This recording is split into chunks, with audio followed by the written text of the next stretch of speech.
আইন শৃঙ্খলা অবনতি হতে পারে এই ধরনের কাজগুলোতে। আমি বললাম যে স্যার এটা যেহেতু আপনার আইন শৃঙ্খলা অবনতি হতে পারে, তাহলে আপনি ভেতরে আমাকে একটা চিঠি ইস্যু করেন, আমাকে চিঠি ইস্যু করেন, আমার বাবার চিঠি ইস্যু করেন যে আইন শৃঙ্খলা অবনতি হওয়া হবে, আপনি স্থগিত রাখতে পারেন না। তা আমি বললাম যে ঠিক আছে, আমি চিঠি ওকে রইলাম, একটু ঘটনা করছি। তারপরে আমি এতে আদি কথা হইলো, তা আমি বললাম চিঠিটা যদি এখান থেকে আসতে সমস্যা তাহলে হোয়াটসঅ্যাপ পাঠাতে হবে, হোয়াটসঅ্যাপ পাঠালে তো ব্যাপারটা আমার ঊর্ধ্বতন কর্তৃপক্ষকে জানাতে পারবো বিষয়টা। এই পর্যন্ত ওনার সাথে আলোচনা হয়েছে, তারপর আলোচনা হয়নি।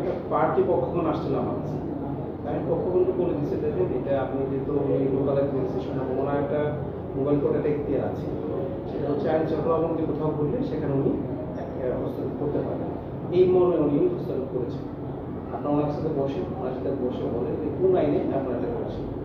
এটা তো দায় দায় আপনার, তারা জিজ্ঞেস করতে পারেন।